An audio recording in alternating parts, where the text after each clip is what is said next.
Well, welcome back to the Crush It in Sales podcast. I'm your host, Melinda Van Fleet.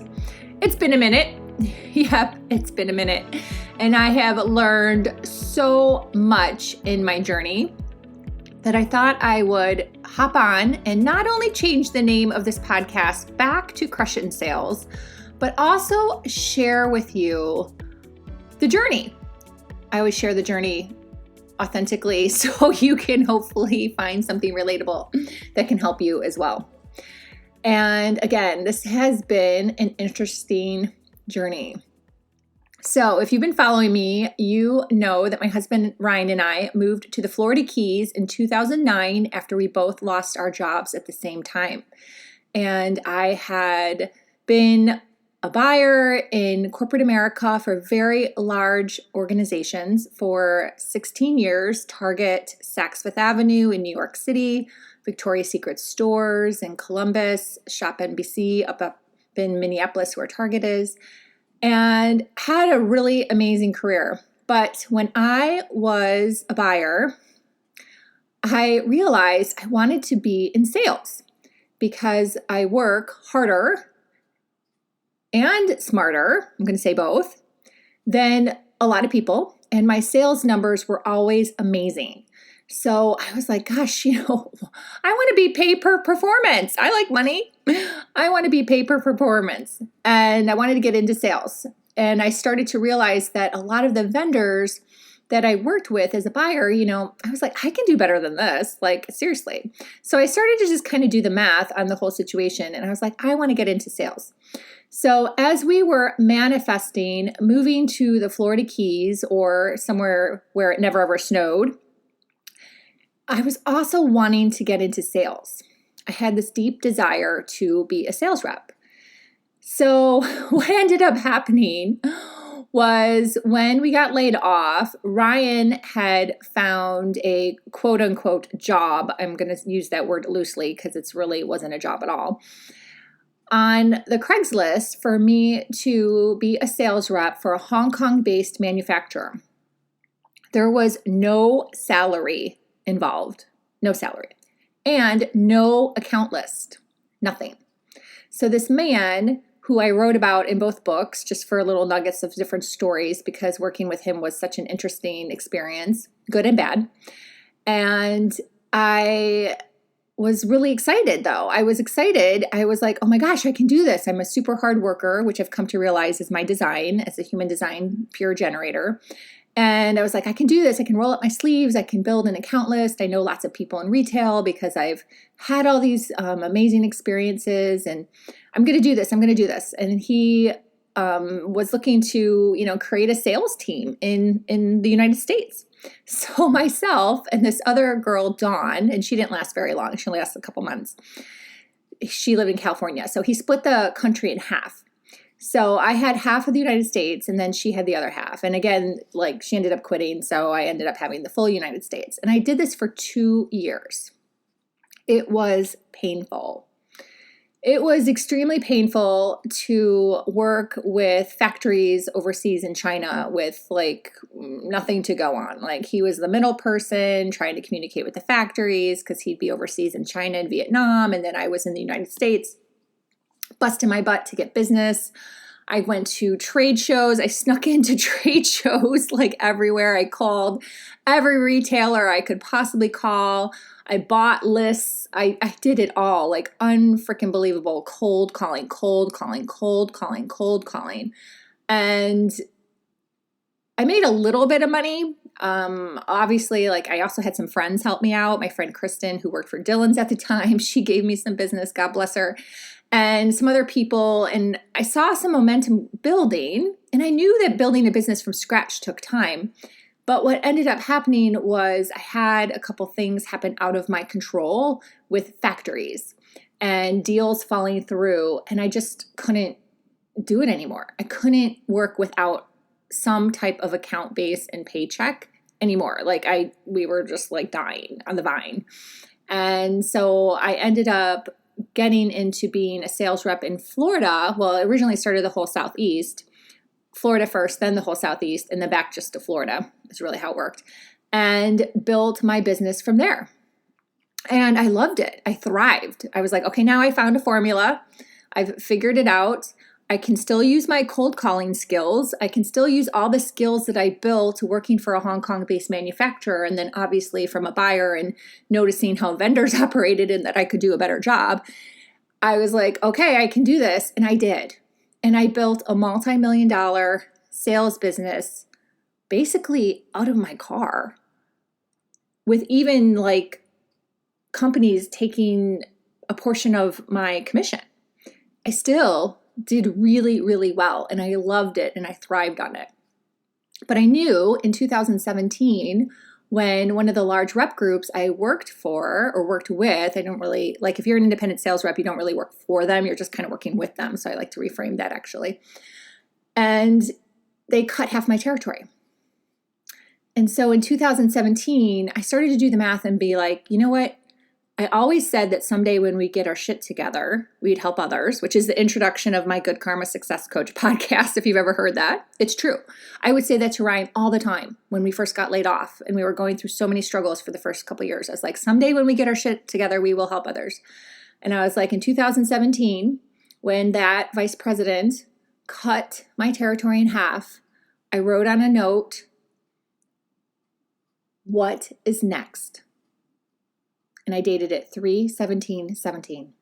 And that was when he cut my territory in half. And I was like, how am I expected to deliver the same amount of volume on half the business? And that's what lots of sales companies do, right? So I knew I wasn't alone in this. I've heard this many times in my years, that once you get really good and your business is really good, the company wants more business, right? So they feel like, oh, we can just cut the territory in half and bring on someone else, and voila, magic happens, right? And I guess you could say it kind of does, just in a reality, because I still wanted to make a lot of money, so I hustled even harder. Did I get to the same exact level? No. But I was like, okay, I got to hustle hard. Now, he sold me a bill of goods in the process, but I knew it was all bullshit. I did know this. I knew he was selling me a bill of goods and all the things he said, but I know that. And I know that that's what happens out there. It just does. People sell you stuff and try to change your mindset. And at the end of the day, you have to go, okay, is this, I think he's trying to snow me, but I know better. But I also know this is how it works. And you suck it up and you do the job and you just do the best you can, or you leave. Like, you have a choice, right? We all have choices at the end of the day.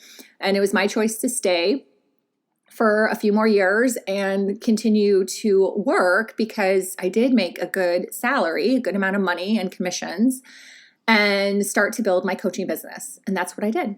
So I started in 2017 thinking, what can I do to move me forward out from being a sales rep and towards being a coach? How can I help other people? How can I share what I've learned about people, myself and others, and really help more people instead of just being a sales rep for what I was doing, right? So the journey began.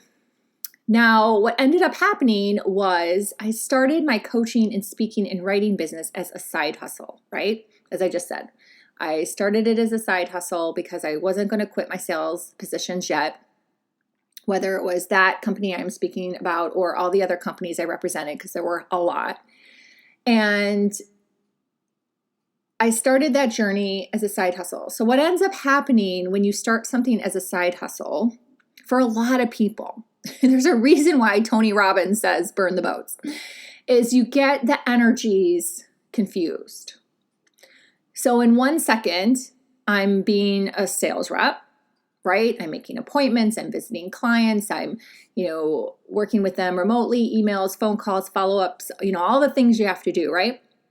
And then on the other hand, I was being a coach and a speaker and creating a podcast and starting on social media. So my energies were confused.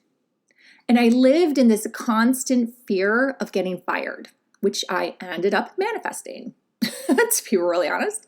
And I talk about all of this in my book, Life and Love Lessons. So if you haven't read Life and Love Lessons, I definitely recommend it, because it has a lot of business scoop in there, because when you start to realize that your life and your business have synergies, like it starts to, click, right?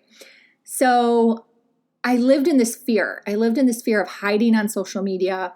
I started with a podcast because I wanted to get better at speaking. I wanted to get better at creating content and just speaking better off the top of my head, not scripting. And I figured, the chances of this company finding my podcast are kind of slim, right?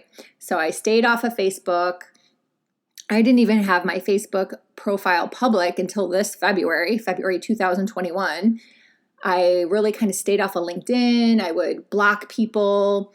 I really just kind of played low. I guess I just thought people would magically find me. And so it wasn't really important to worry about that, right? I was worried more about like hiding. And so things ended up manifesting, right? I lost that sales position.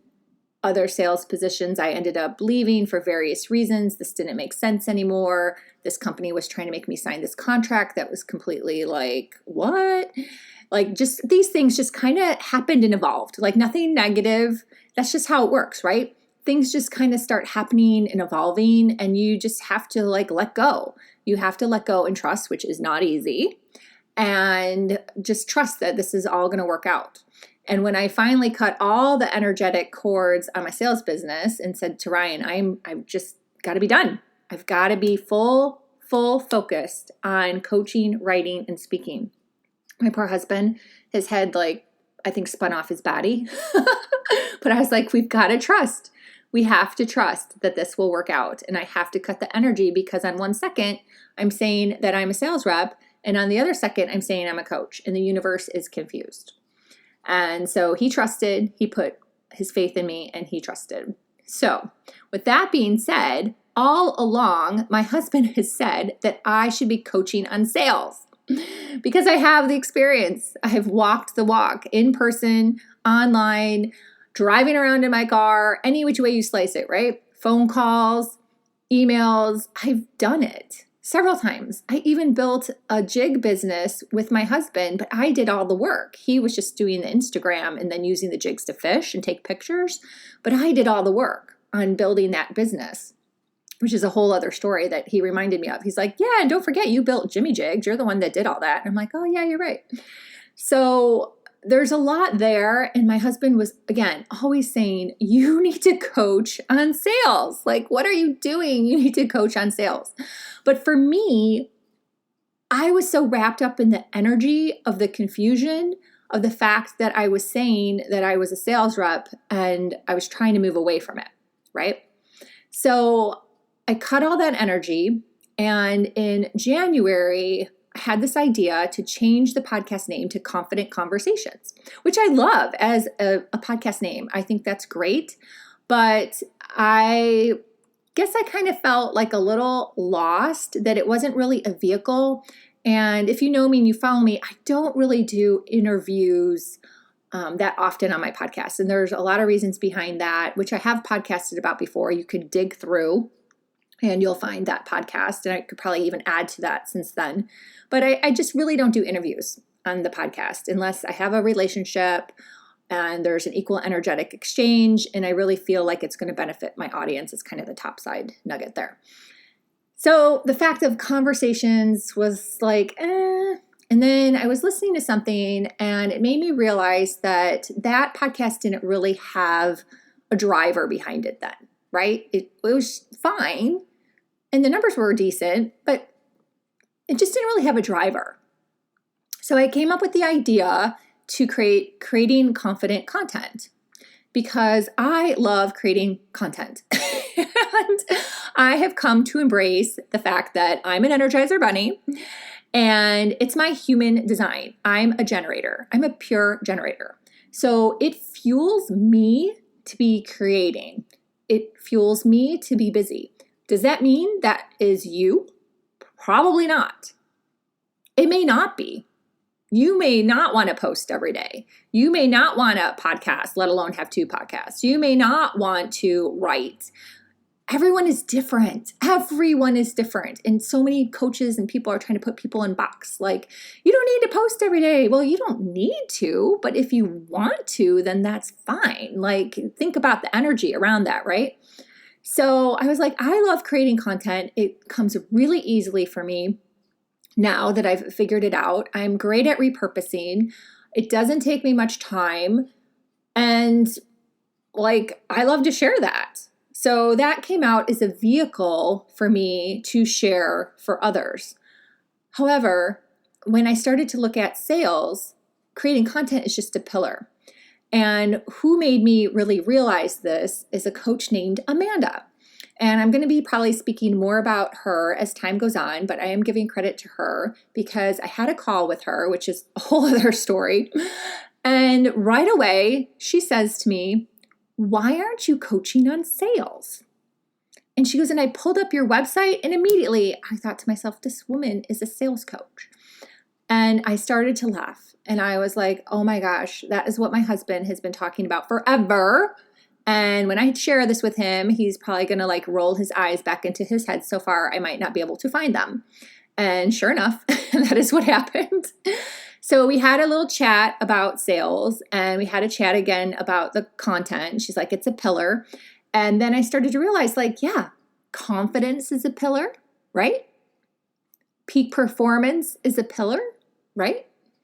So all these things that I talk about naturally, which naturally come through me, which are my background, which are my skill set, which is where I walk the walk, are all pillars for sales.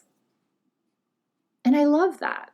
And it made sense to me. So I said to her, I said, well, it's funny too. I used to have a podcast called Crush It in Sales. And she was like, that sounds pretty damn good. I was like, yeah, you're right. And I have the URL, which that's the only URL I ever paid for outside of like the normal, GoDaddy, $13 a year.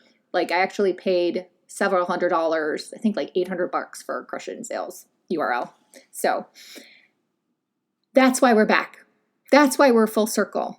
And sometimes it takes time for you to be on that journey to figure out what your full circle is, right? But what's happening to a lot of people out there is they're not doing that work. They're not thinking, they're not clearing their mind, they're not having a conversation with a really good coach. Maybe they've hired someone that's a coach in an old paradigm, which is what happened to me. I live those experiences, and I don't view them as mistakes, even though some days I'm like, grr, but they're lessons. They're lessons so I can be a better coach, because now I go, oh, I would never coach like that coach coached me, right? But I would rather coach like this coach coaches. So there's just a lot out there, and you have to be really careful online with who you're following and what's going on, because yeah, we all have like self-awareness journeys to be on. And it's really important to be on those journeys and to be pivoting along with them and go, yep, this didn't work. This doesn't feel good. The numbers don't work. There's several factors that you look at, right? You can look at stats. Some people are really into stats. Some people are really into following their intuition. Some people are really into, I got to try it. I got to try it on and see how it fits. And that also goes back to human design, which is why I love human design, and I embody human design and infuse human design, is because a lot of things are in your chart. For me, it's in my chart to use my intuition and to power through with persistence when things aren't really working. I have the power in my chart to keep going, to make the pivots and the changes, and to keep going. And then I'm a 3-5. So the 3 is my lessons, all the crap that happens to me. And then the 5 is what I share to the world, right? But there's people out there that, have different charts that aren't the same. And that's okay. And that's what I hope people realize too, that as you're going through your journey is unique to you, and to embrace that piece that we're all different and figure out what feels good to you. Before we go any further, I wanted to jump on and share with you about a line of jewelry that I am head over heels in love with. And it's called Ana Luisa. And it's spelled Analuisa. This jewelry line is amazing. The prices start at $39, but honestly, above and beyond that, it is gorgeous. It is classic. It is sophisticated. It holds up. It is sustainable. And they have new releases every Friday. I can't even believe it. And when I got my shipment, I was blown away. Each piece comes in a super cute little beauty bag that you can just feel really good about giving as a gift or keeping for yourself. Which, sorry everyone, I kept mine for myself. I've been wearing the Wander ring every day. If you know my story about my wedding rings not fitting anymore, this Wander ring has been a great replacement. I love it. And there's several other pieces that I have been wearing and using in a lot of my photographs. So definitely follow me online and check them out. But I wanted to really share because it is just the perfect time of year to find a really great line, again, that is sustainable, that holds up. It is sterling silver with 14 karat gold plating, and one that you will be excited to not only wear yourself, but give as a gift for other people. So it's Ana Luisa Jewelry, ANALUISA, and I will put the link in the show notes, and definitely check it out because they have specials all the time. And again, new releases every Friday. So check it out. I'm sure you'll be really excited just like I am. So I have pivoted my branding to, I'm a sales strategy and success coach, which feels really good to me. And I help people make sales and feel good. There you go. That fits. That fits. And it encompasses pillars, which gives me lots to talk about and lots of new possible connections to make out there too, which is also really exciting because I do love connecting with lots of people.